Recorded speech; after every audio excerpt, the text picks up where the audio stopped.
What is up, guys? It's Verns back here again with another Supercoach video. Yes, I know it's been ages. I really flaked out on that AFL season, and I'm sorry about that, team. But look, I'm ready. I'm pumped. I'm back for the NBL.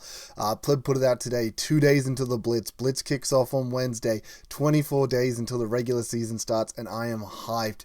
This off season has had some insane moves, and yeah, it was just super excited to be like so ready for this season. I personally went to the Sem Cairns game that was just down at the State Center near me, so that was sick. Got to see them play in real time, and look, obviously preseason games are hard to tell. Yes, it hasn't come out yet. It's not live yet, the NBL. Obviously, Supercoach is tied up with a lot of other things happening. They've released EPL, they've released NFL. People are speculating NBA is coming, so they clearly got other things in the work, and NBL's maybe been put on a bit of a back burner. So hopefully we'll see it go live soon. Obviously not a great finish to last season, not a great season rank, but we know we did some mistakes, and I think we learned some good lessons from it. So I'm super excited to sort of just do my watch list coming into the Blitz, and a little bit of a talk about coming into this year, a little bit of a talk coming into strategy, and what I want to be sort of focusing on. I think what we learnt last season, I'm just going to show us straight up where our players here. Oh my goodness. Just get a classic. That works. That works. Okay.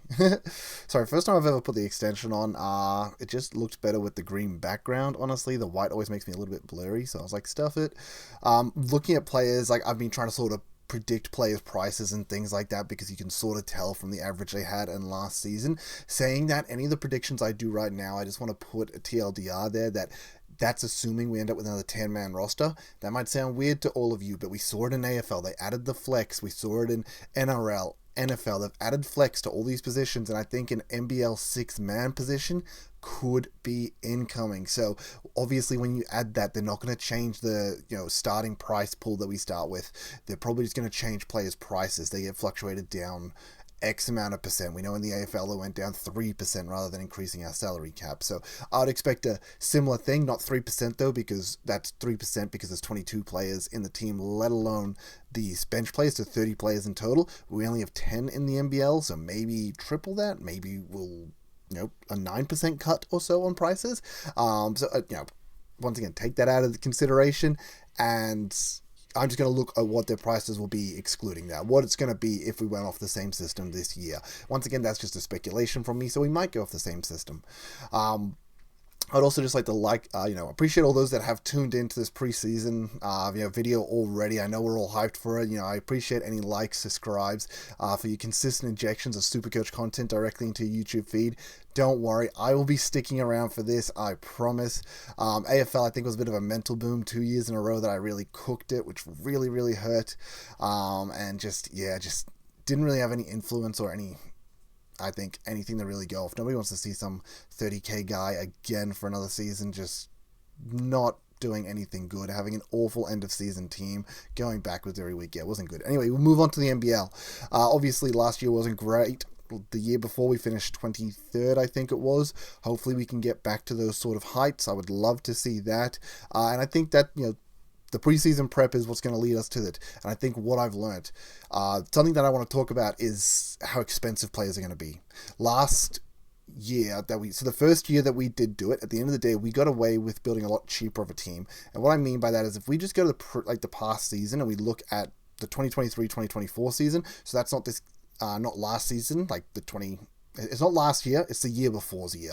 And this is the year where we had Anthony Lamb and stuff in the league. Now, any player that's since left the league, you don't see if you look at the past scores or anything like that. But we can see the averages for these players are significantly less. 36.8 from Bryce, 34.6 from Parker, 32.3 for Adams. Yeah, once again, we don't have Lamb and stuff here and other imports which could affect it. But the highest we have is 36.8.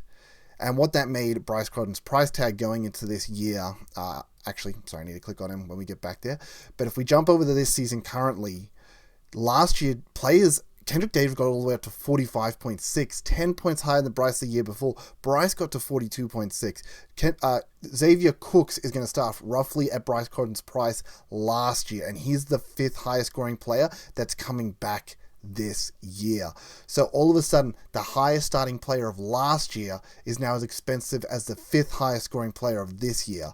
Sorry, what I wanted to do is actually go to Bryce Cotton, look at his season stats, and we're going to look at that starting price to tell us what he started at. Started at 448.5k, so we know that's going to be Cook's price. We know KD, he's probably going to be at 500k. Bryce Cotton's probably going to be close to 500k. And then you have Trez and PJC that are even more expensive than Bryce's starting price. So the year before, we got away with a lot cheaper of players. We didn't have to make as much cash. Last year, players were way more expensive. They were scoring way more points. You had to make way more cash. And even to start this year, they are going to be way more expensive from the word go. So it's going to be a way harder team to start with, just in the sense that the big dogs are just so expensive. You're not getting away with bringing in like a top tier player for 350k. No, you want a big dog, you're paying up 450k plus coming into next year. Once again, TLDR on the 9% potential, buff that they might take downwards. I worded that awfully, but you get me. So this year, I think it's going to be way harder. Prather up there as well. Like a lot of really high scoring players. So it's going to be, just money's going to be really important. And I think that's what I want to really focus on this year. The year before, we also got gifted with people like Taron Armstrong and Bannon that started at 69k and got to like 250k and just made lots of money very easily. Last year, I think it was a lot harder because there wasn't any 69k guys. Hickey obviously did a similar thing, and for those that are on it, great. Obviously, I messed that up. For those that are on Lopez when he got that massive jump, great. You got that as well. But you really need to take the cash when you can get it, and we just don't have these basement priced rookies. So we're going to be looking at a lot of players that I think are around the 100 to 150k range, and because of one reason or another, they've had a bit of a down year that has cause them to fall into a more affordable price tag, and maybe they've moved clubs, or maybe because of this down year we're expecting a bit of a buff, things like that, where we've got to find these guys that are actually going to play, get minutes, and can make money. I think what I learned from Hickey last year as well is I'm not moving the rookies that are on a bad fixture. If a rookie has a bad fixture, it doesn't really matter that much. Are they going to make good money? Yes. Who cares if they're on singles then? They're just there for the cash gen. If they're making you, if they score 20 points on your bench, which is going to make us cash if, they're averaging 10 to start the season, it's 10 on the actual score. Like, that's not that big of a deal. But if you move a premium on field who's on a single to a premium that's on a double, and all of a sudden that 30 goes to a 60, you're making, and that's on field, that's 30 extra points. You're making more points that way, moving the premiums on field rather than the rookies on the bench. And technically, season 1, that's what I did, and that's, I think, why I did really well. The next year, I thought, oh no, I needed to chase the cash more, so I moved more rookies around trying to chase cash, but all that did was put rookies that had bad fixtures on, and then got rid of the rookies I thought that could make cash off, and then keep premiums on the field that weren't on double weeks, and it just wasn't a good structure. This year we've obviously got way more games, we've got way more doubles as well, so you really don't want to get stuck in situations where you got a premium on your field, potentially for a prolonged period of time. Obviously we want to hit that late game part of the season where you got 10 premiums and you're just balling out, but it's very hard to do. And once again, what's the definition of premium? Is a premium a 400k plus guy? Is a premium 300 play plus? I think play plus. I think you probably got the value premiums, and then these uber premiums. And obviously you're not going to have 10 uber premiums, but can you get 3 of these uber premiums, maybe 5 uber premiums on field, and then you have some value premiums on the bench, or just standard premiums on the bench. And that's what we got to aim for. So yeah, I just wanted to sort of look at this, look at what players are priced, and it's going to be bananas to get people in, which is super hard. Now, something I want to do as well is I'm going to bring this across now. So this is from our boy, Supercoach Pleb. We love you, brother. This is basically just the fixture, and it's super important, obviously. We play the fixture in NBL Supercoach, and it also dictates our starting team. Last year, we had the Perth Blitz, or whatever we called it, round 1 Perth thing, which was really cool. Hoops Fest, I think it was in Perth. And everyone played one game, and it meant that you could sort of start whoever you wanted, whoever you thought was going to have a good game, even if they had a bad fixture, because you'd always plan, because we have unlimited trades in this format, you'd always plan to be trading the next round. So it doesn't matter if you brought them in and then they had 3 singles after that, because you bring them in for one game and then move them to a guy with a good fixture after that. Now, as we can see here, we have teams that have 0 in round 1, though, and only 3 teams on the double. I think the biggest thing to note is obviously we're looking at the sort of the first 3 rounds here because everyone's got a single in round 3. So we've got 5 teams that have doubles in that time, and then we have 3 teams that have zeros, have a bye week. So those 3 teams, I think you cross them out. Unfortunately, you're probably not starting anyone from those starting teams. Which could be a blessing in disguise because you've got Cotton 500k, Kendrick Davis 500k. How expensive is Cooks and Harrell? They're crazy expensive guys. So it's actually maybe not a bad thing to cross them out early. So yeah, you want to be focusing on really Brisbane, Cairns, Melbourne, New Zealand, Tasmania. I'm going to bring this across real quickly. It's just a notepad, more or less. I think I need to make that way smaller though because we don't need a big notepad. We can make this nice and small. And I think what we want to note on here is who's got the best fixture. Like, numero uno, number 1, best fixture for NBL. I think there's 2 teams that are drawing for this fixture. And the reason for that is because if we look over the first 4, like, I'm talking about early fixture. Like, obviously the fixture is going to change throughout the year, but this is starting team fixture.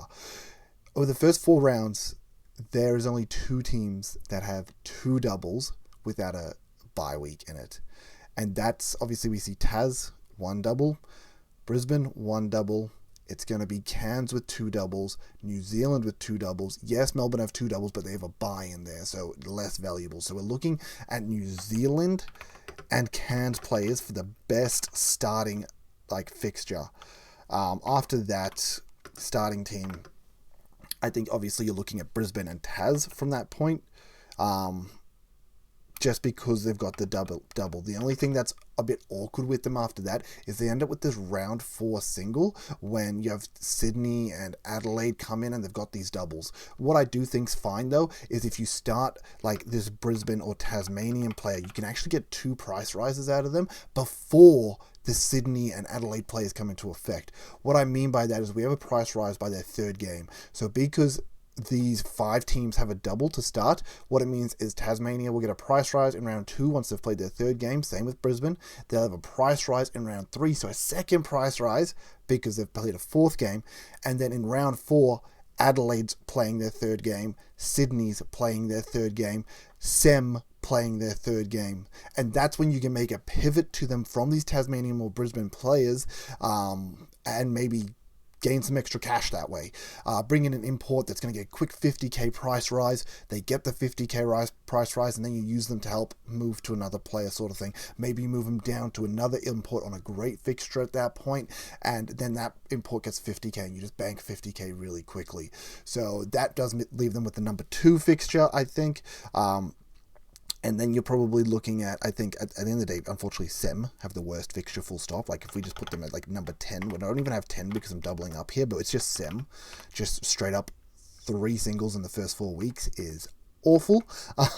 So you're just not starting Sem players.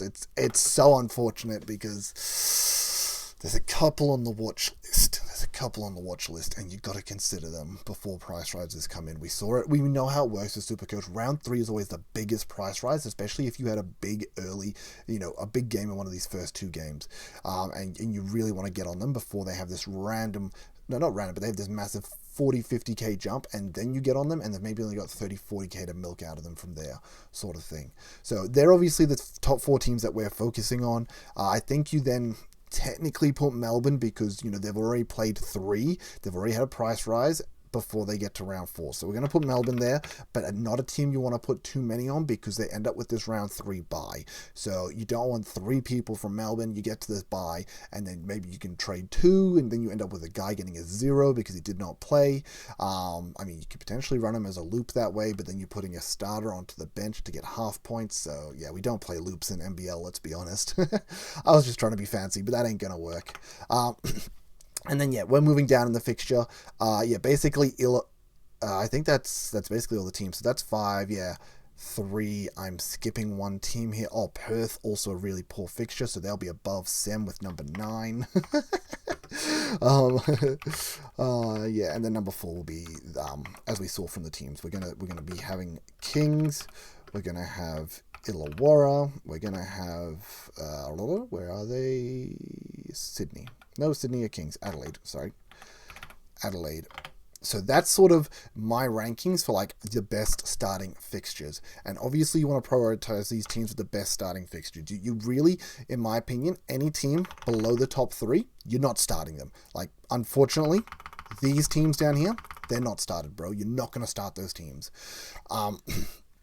Which is unfortunate because there's definitely players that I'm considering. And as much as I say you're not going to start them, fixture is more related to, as I mentioned before, the premiums. Rookies that are going to make cash, you can sacrifice a bad fixture for if they're going to make cash. Saying that, if they're not getting a price rise to round 4 and you can start a rookie that's going to have 2 price rises by then and then you can rotate to them, that's perfectly fine, but you've got to take other factors into account. What are the other trades you want to do? So what we'll do here is we'll look at some rookies that I think are on my watch list for... I'm just going to make another one of these real quick. Give me another one. Thank you. We're going to look at what's my sort of watch list coming into the Blitz. We want to take into account the fixture. We want to take into account players' prices. Are they rookies? Are they premiums? What are we looking at? Now, right now, honestly, we're looking at rookies here. We need to be picking up rookies. I'm going to be jumping back and forth between screens here. This is going to get really annoying with the notepads. Can I pin this at all? So it's on like the front of the screen. Is that something I can do? I don't think I can. That's going to be annoying. You know what? We'll do the players first and then we'll go have a bit of a look at their prices afterwards, sort of thing. I don't think I can keep Supercoach full screen, which will be, which will have to be the thing because I want the notepad on top of it. Now, I wish I did take these players down beforehand. Let's be honest, guys. We all know I'm sporadic and I jump in and I never pre-plan these things. I considered pre-planning it, but I didn't really have too much time today. And I was like, if I don't do the video now and I do the planning now, then I'll have to do the video tomorrow and I'm going out for dinner tomorrow. And will I make the video? I might not make the video. And rather than potentially risk not making a video and making planning to make a video where I don't make a video, I thought let's just jump in and do a video and we'll do it on the fly. And if we miss things here and there, sorry in advance. But there's been obviously plenty of things happening in the off season. My number one source to sort of track all that, it is Supercoach Pleb, that boy on Twitter, always keeping us up to date. We love his work and we love what he does. Keeps us up to date with the imports as well, all those signings. He's been doing his predictions for stat lines this season as well. He just did, I think, Cotton yesterday. I say I think. I can see it on my left screen. I know it's there. 23 hours ago. But yeah, I love what that man does. So we're going to start off with, I guess, these 5 teams that we want, and then we'll look at players who are outside of that am I willing to take the risk on. So we'll start off New Zealand, number 1. Who do we think's the guy from New Zealand? Look, on the watch list, it's got to be Kareem Lopez. He had a good year last night. He had spurts. He had, up and down moments where he was insane some moments and down the other moments. And I would like to see him take a next step. And because they do have this really good early fixture, and we know his ceiling, we'd seen him drop a 50-point game before. I'm just going to put Lopez there. We've seen him do it before. Lopez has dropped 50 points in a single match. So yeah, I think he has that huge block. He's very long. He gets a lot of blocks. He can get steals, so he's active on the defensive end. He can score buckets. He does unfortunately make a lot of turnovers, though. And I'd love to see his rebounding improve this year as well. So yeah, I don't know. What do I mean? I don't know. I've been looking into this. Lopez, I think, is going to be potentially a good option. The question is Lopez's price. I kind of wish I had their prices over here. You know what? I'm just going to quickly throw another tab to my right and bring up sort of what I'm expecting prices to be. Once again, I wish I pre-planned this a bit better, guys. If you're listening to this as a pod, cool. If you're not, I've got all the visuals hopefully on screen for us. Hopefully. What are we looking at? Classic. Maybe I can move actually this over a little bit too if I move it in here. Yeah, you guys can see that, right? That's fine if you're staring at the screen, and that's not hard for me to write on at all. Oh my gosh. Let's just type Lopez. You know what? It brought up Lopez's file on the far right. That's not what I wanted. I want to filter. Let's do filter New Zealand. I'm going to be looking at averages, and Lopez, there he is, actually number 4, 19.5. That's actually 19.1, pretty good average. I'm pretty sure price-wise, he's actually going to be up at about 210k. From memory, I believe Ian Clark had a 19-point average when he started at like 210, 220. So yeah, he'll be about above 200k, so not really rookie price. So fair dollar to be putting out to start Lopez. I'm gonna have to say at that price he's probably a miss, unless, I mean, as I said, it's purely fixture base. I'm gonna say he's probably a miss there.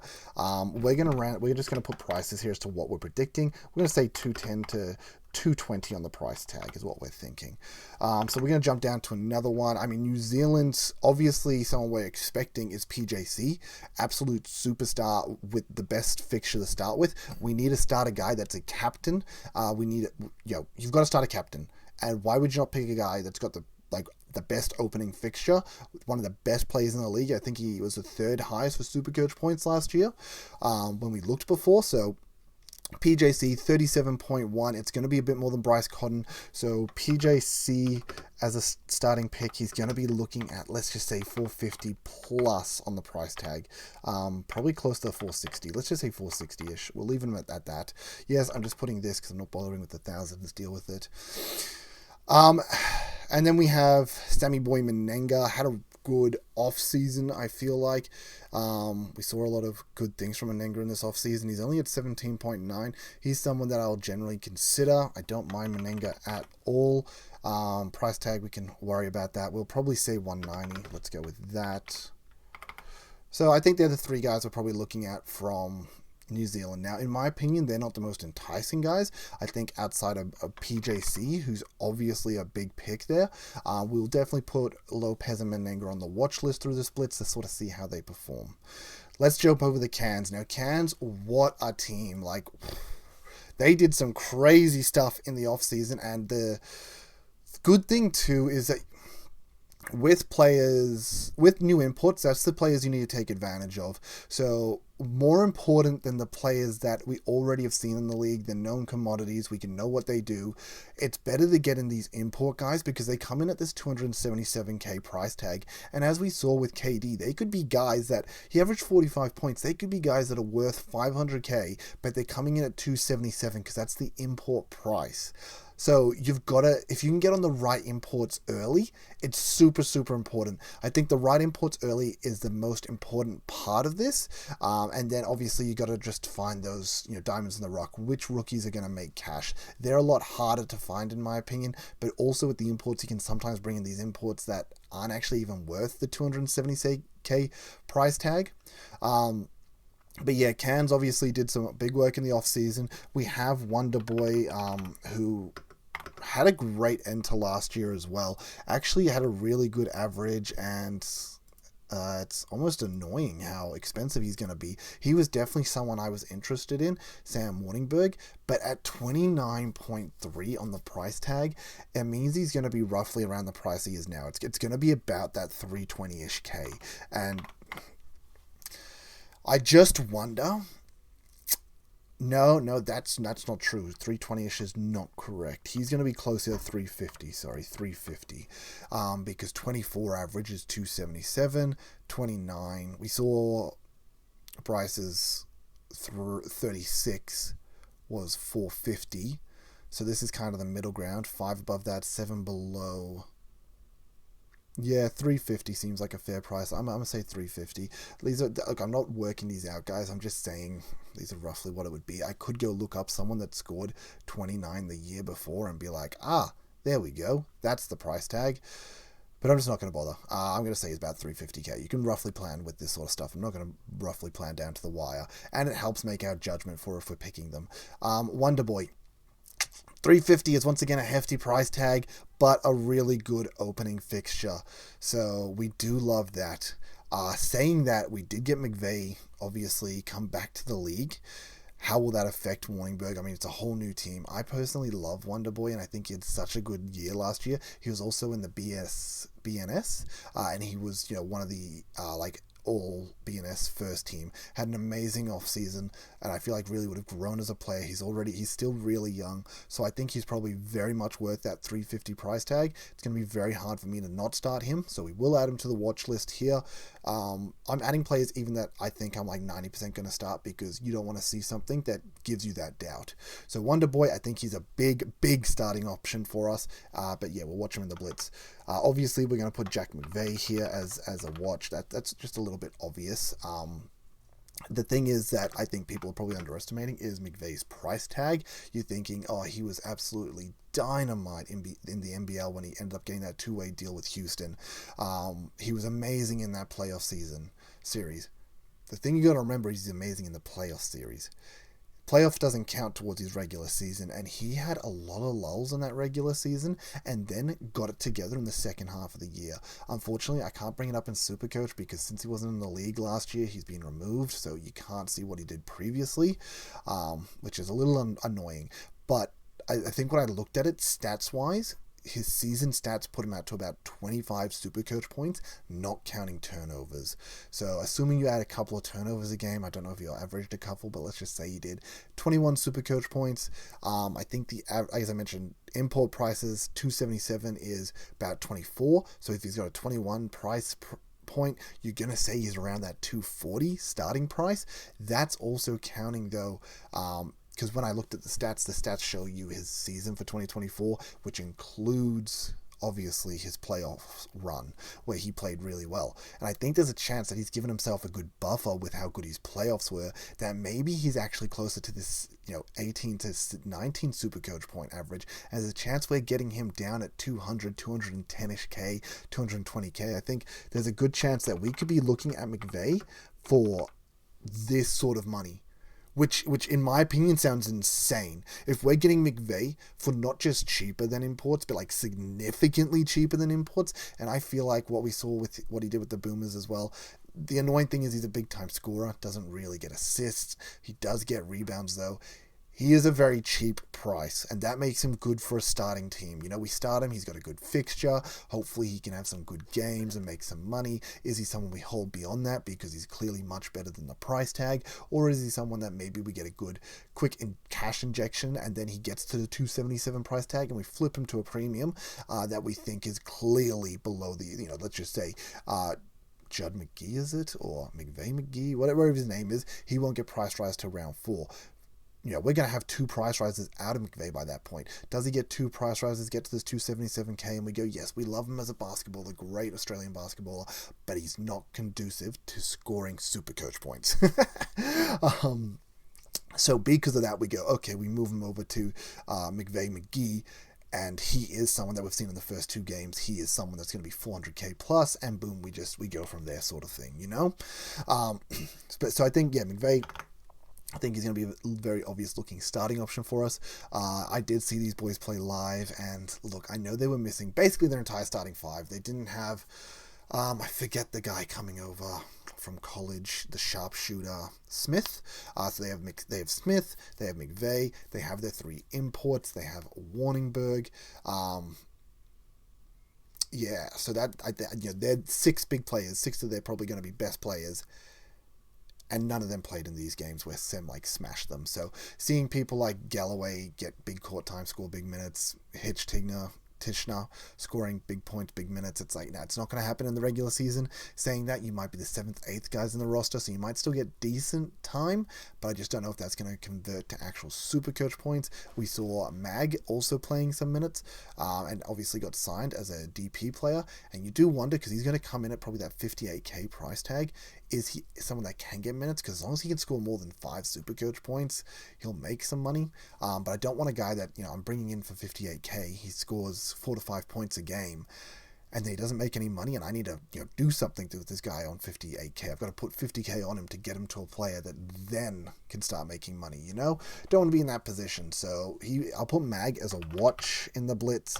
I'll put Hitch, AHT. I always kill his name. Higgins. We're just going to leave him at Higgins. We're going to just because price tag wise, he should be around that 130 to 140k range. I'm just going to say 135 to 145, which is still pretty cheap in reality. Um, I just don't know if he's going to do much more than this 13-point average. Yes, he did in these, as I mentioned, these preseason games so far, but he's playing big minutes and they don't have their starters, meaning him and Galloway have to do a lot of the work right now. Even Warningberg playing this game, he came on for 10 minutes, made 11 Supercoach points in 10 minutes, and then left. Um, so yeah, I think that's going to be cans locked off for us. So I think I'm just going to put some dashes here so we know where the teams are. Lock cans off there. Sorry. And then we're going to move on to the next team. I'm probably going to make multiple videos out of this, but I just sort of wanted to get the discussion out and get it done. So they're the big first two teams that we're looking at, probably the players that are most important, who are going to be guys that actually start in my team. Obviously, we've got the imports to worry about as well that I haven't put here, but I don't know the imports well enough to really add them to these lists. So I'm going off the non-commodities from last year and the players that I think are underpriced that could be, they're all known commodities. But yes, more or less the rookies from last year and the premiums from last year. As I mentioned, imports are super, super important. I don't know much about them. I know, as we said, McGee is meant to be really good, so I'm super hyped for him. I think Vern, obviously I'm Vern, but I think it's technically Ven. I'm not going to say his last name from SEM, their import. I'm super excited for him. Just to brief TLDR on him. Obviously, we're not picking any SEM players because they got an awful lineup. Somebody that you might bring in even on a single, though, because if he gets an insane price rise. If not, you may be looking to bring him in after that because SEMs, since they have such a slow start and a buy, they end up with so many doubles after this that you could almost grab a SEM player and just hold them all year, bounce them to the bench, hold, bounce to the bench, hold, bounce to the bench, hold, bounce to the bench. You bounce to the bench for 4 games throughout 20 weeks of basketball. Okay, obviously that sounds amazing, so you could start them in that case. So that's what I like the idea of Sven, bringing him in and just sort of holding him for that period of time. I also think he has a really high upside for what I saw. Obviously he's very long. He can clearly get blocks. He can clearly get steals, but he's a great point guard as well. And because of his length and the way he gets rebounds, it's okay, this guy can get rebounds. I'm pretty sure in the game they played against Melbourne, he ended up with good 8 rebounds, 9 assists, 7 points, something like that. Yes, he had a fair few turnovers, but as he gets gelling with the team, it'll be better. And his teammates did miss a few assists he gave him as well. So I think there's a good chance this guy could be a triple-double threat. Even if I think he's got a floor where he's probably going to get his 24 Supercoach points, and you're going to be like, great, he's getting what he's priced at, no problem. But he has this ceiling where he goes triple-double, even if it's just 10-10-10. That's basically 50 Supercoach points right there in one game. So I think he's someone I want to be targeting around this point because I think the upside's going to be really, really, really good with him. And if, for some reason he picks up a triple-double in the first 3 games, he's going to have an insane break even and he's got to get on him early. So I think he's going to be someone that I want to target around this point in the season.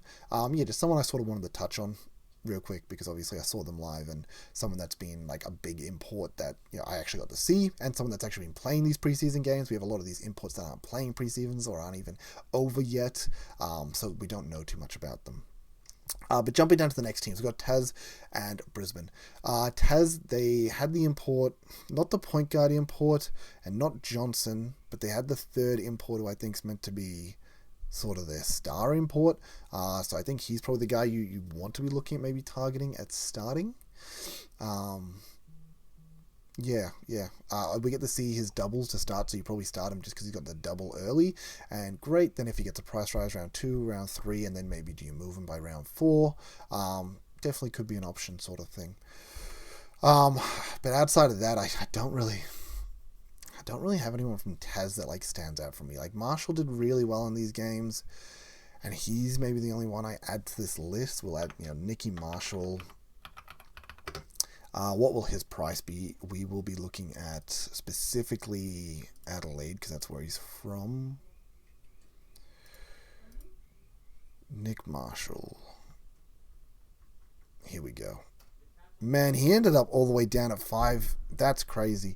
He won't be starting at 58k. Don't worry about that. Because there's 9, he will unfortunately end up at about 100k.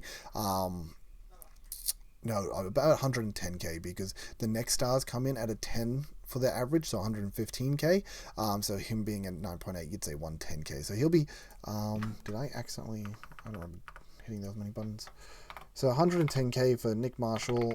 He looked really good in this Tasmanian lineup, and he always looks really good. We know Marshall's like a really well-known player that can be potentially the breakout guy that makes cash, but it's just like, does he get a run at it? And I just don't know if he does. So Marshall's probably him and the import are the only guys I'm really looking at. I'm not interested in Air, personally. Sorry. And Taz just don't really interest me that much at all. Obviously, Magne is going to be really expensive, so, good fix. An okay fixture really for Magne if you want to be starting him, but he's expensive. Magne is, unfortunately, and the thing with Tasmania is they're always been known as a defensive team. They always have these low-scoring games, a good defensive team, but low-scoring games means less Supercoach points, unfortunately, so we don't actually like Tasmania as much as a Supercoach team. They kind of dry up the well, and maybe things will be different with a completely different lineup this year, but I think the coaching and the way they play, it's going to be similar. So we will jump onto Brisbane here. Brisbane had some big off-season moves, getting Jalen Adam. I love that. And Fraser, I forget his name. The other import they got, obviously they have Prather already there, and then they brought in, I'm going to call him Fraser, the third import. The only thing I'm scared of with not scared of, but Brisbane I think are so top heavy, and what I mean by that is their starting five, elite, great starting five, up there with the best of the best. The problem is their bench. Their bench actually sucks. I just look at their bench players, and sorry, I'm just gonna quickly message the missus so she knows. But I can always pause the video. It's no stress in reality. But yeah, their bench just sucks. I look at their next on, and they just don't have anyone. And I'm like, man, their starting five are gonna have to carry this so hard, which is good because it means that they're gonna be scoring Supercoach points if they're playing 30 to 35 minutes a game. And the other thing is it's like, well, all their bench players, I'm thinking, we'll be right back, guys.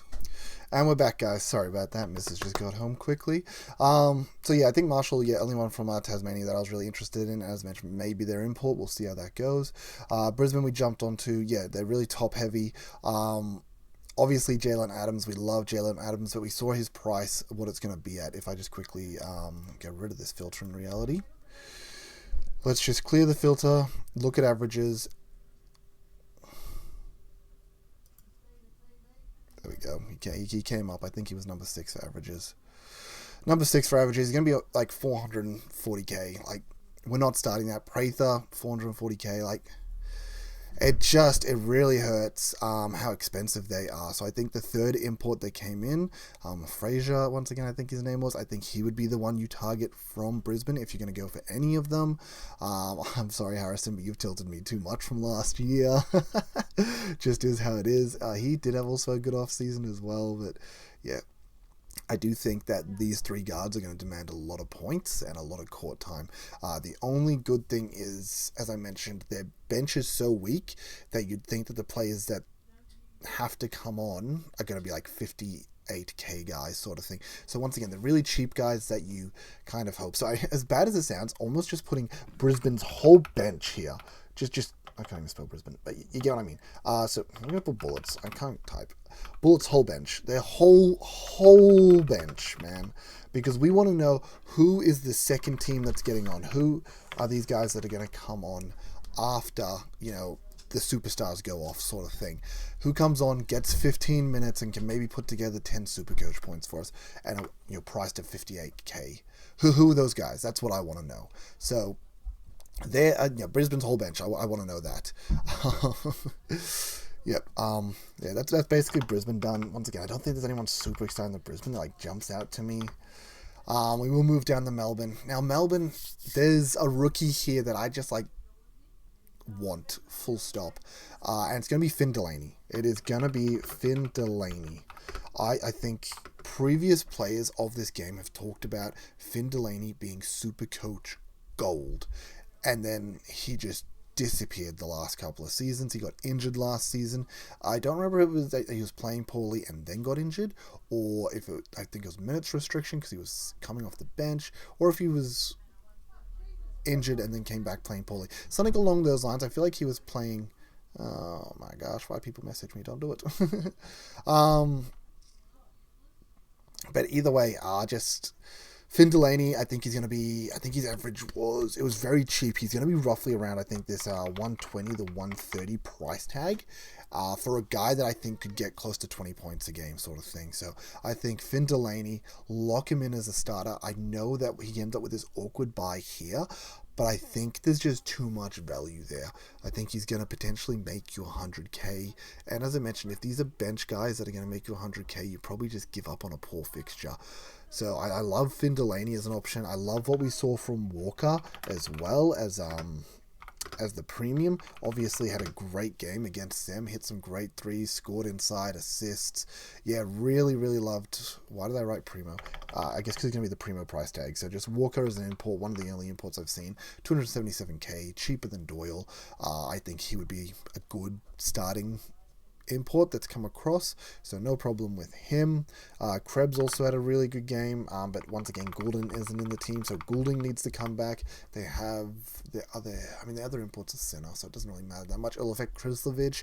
Obviously, Krislovic has been really good, but once their main import gets here, I don't think so. I don't know if their main import was here. I remember actually they had another 5 that played a little bit of court time. But even if he was there, he played small minutes. So Krislovic will be really cheap, but I don't think he's going to get the minutes, unfortunately. Dash Daniels, he's not going to get the minutes, unfortunately. So yeah, I think we're really looking at, I think Finn Delaney, who might get the starting 4 spot, potentially. But I think he'll play good minutes, and I really like him, so that's what I want to look at there for Melbourne.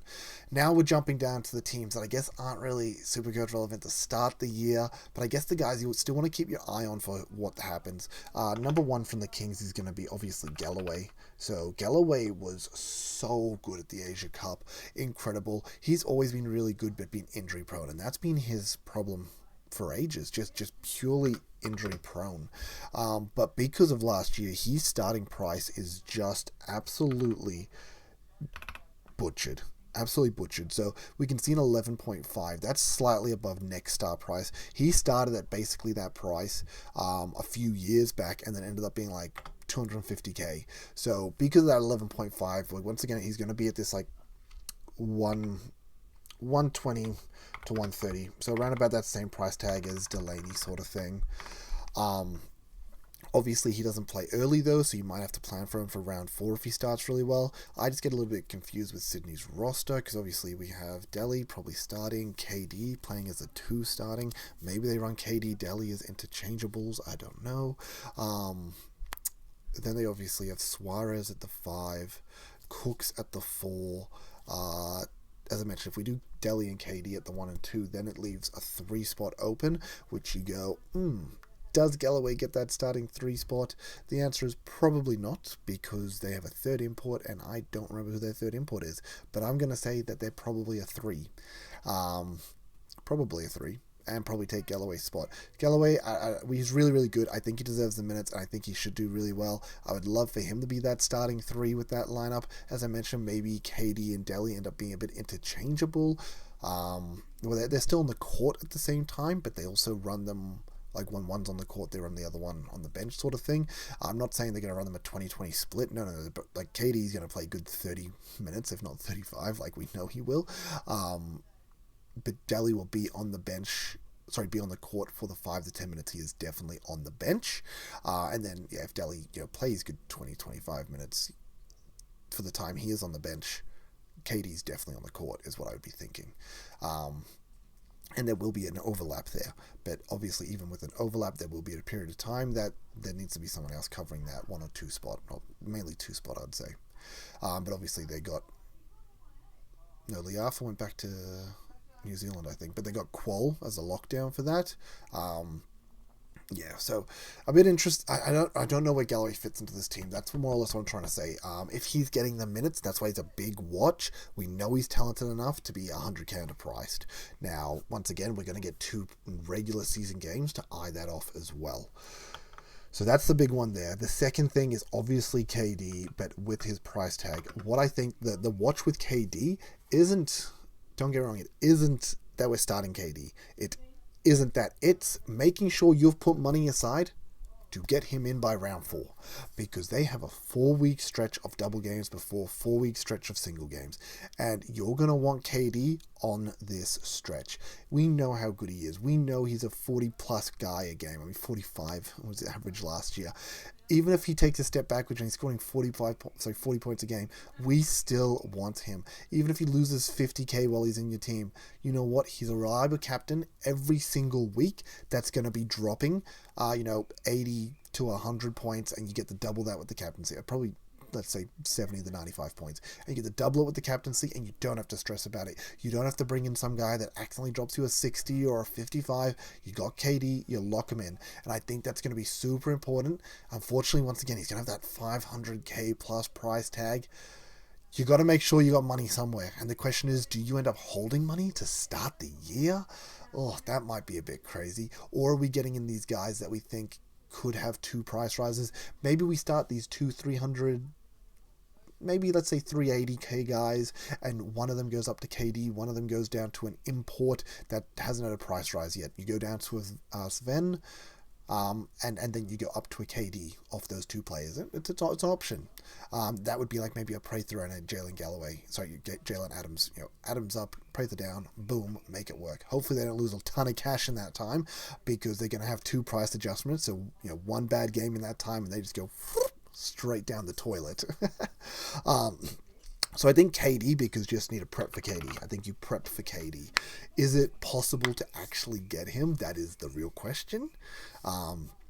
Because he's just so goddamn expensive. And we need to focus on making cash early so that we can get, all these big dogs later on. And we're not going to be able to do that if we're starting the big dogs, and they're obviously not going to make money.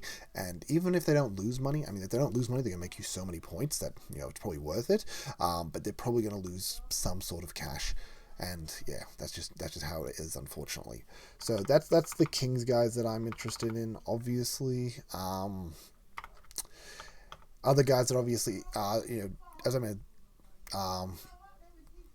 McGee, obviously, from Illawarra is the big one there. Will Hickey had an amazing year. I want to add Hickey there, but obviously bad early fixture, and he's still going to be pretty expensive. I say pretty expensive. He did pretty well. Sorry, I hope you guys can't hear that behind me. I'll be honest, we've got people over for dinner, and I probably need to get out of this room real soon. He's basically at import price, so he's going to be at 277K. He's going to be at 277-ish. We're just going to say 270 because it's a little bit less. That's a fine price for how good Hickey is, and with he's going to be the starting point guard for them, so he's going to do really, really bloody well, and I really do like him, but we get 2 looks at him, and if you really want to get him before a price adjustment, you can do it before round 4. The question is, round 4 is probably going to be a boost week, in the sense that there's going to be so many guys that, Adelaide, Illawarra, Sydney, they haven't had price adjustments yet, and you want to get on the right ones before they go rocketing up in price. But yes, Hickey just wanted to add there as a shout. Adelaide, I can't think of anyone in Adelaide. Yes, Isaac White had a great off-season, both Cotton and the team. How many minutes is he really going to get? Obviously, you've got Cotton and Trez in there. It's going to be amazing, but we're not going to be starting those guys, so especially with the buy in round 1. Are we even planning for them? No, because their fixture just isn't as good as Sydney's. At the end of the day, 2, then it buys, then 2. You can plan to get them after the Sydney guys. You can start KD and then flip KD the Bryce Cotton here, and then Bryce finishes up and you go back to KD here. You can do that. That's going to be an amazing play. But we're not going to be starting them. They're not going to be getting them till at least round 8, in my opinion. Unless Bryce does what he has the last few years, where he just sucks early. He's getting used to the new team. He finally finds his groove in round 7. Maybe he finds it in round 9. Maybe he finds it around 5. And, he's managed to lose because he's starting at 500K and he's gone down to 350K. And you just got to jump on him at that absolute bargain of a price, even on a single game week. Yeah, that's something that you got to eye off, of course. We already sort of talked about Sven. No, he's Sven's. Obviously, he should have been up in the SEM talk, but I don't really have anyone from SEM. And the final guys we need to worry about is Perth. And I think Perth are really interesting. Obviously, their fixture kind of sucks early with all these singles, and then, yeah, doubles. Yeah, it's a bit janky, their fixture overall. Not a fan of it. Early game, it's bad. Mid-season, it's okay, but they end up with a few awkward double single rounds. I guess the question here is who's going to score the Supercoach points. With Bryce out of the team, someone has to do it. And I think the biggest guy on this watch list has to be Pepper. Obviously had an insane offseason, had 4 weeks in a row where he scored 50 plus points. He could be the guy. Someone's going to make up for Bryce's scoring. Right now, they've got Llewellyn Jr. as the 5. They've got Doolittle as the 4. Windler as the 3. I mean, those guys can definitely score points, but they do need the backcourt. Henschel and Pepper, there they are. They're both guys that can do it. The difference is Pepper is going to have a much cheaper price tag. Henschel, I think, because of him being an 18-point average, he's going to be 210k-ish. Pepper at this 13 average, he's going to be close to that sort of 140 price tag. Much more affordable, going to save 70k, and he could be some guy that goes bananas. We know he has the ceiling, which is so good. You just got to wonder about this third input. If they're obviously going to be targeting a third input as a point guard, and then you end up running Pepper and Henschel as the 2, that's not even a bad thing. Let's say Pepper gets 18 minutes, Henschel gets 22, that's fine. At his price tag, I'm happy to take a risk on Pepper. Someone I'd really like to start, and someone that I might start even with their awful fixture, just because I think the price is right for what we might be getting. So yeah, there's sort of the wash lips player guys. I probably missed a few. Once again, didn't make a list here, and I'm trying to wrap this up to get to dinner with everyone. Just my thoughts. I'm super excited for this to release. I'm sure Supercoach will come out soon, and I'll get to start playing around with teams and put a video out for the team I plan on. But yeah, anyway, I appreciate all those that did tune in, for those that have liked and subscribed for the consistent injections of Supercoach content directly into the YouTube feed, and I really look forward to sitting down with our boy Boz and Pleb and getting out these chit chats about some superstars and where we're going to go in our direction. So yeah, till next time guys, peace later.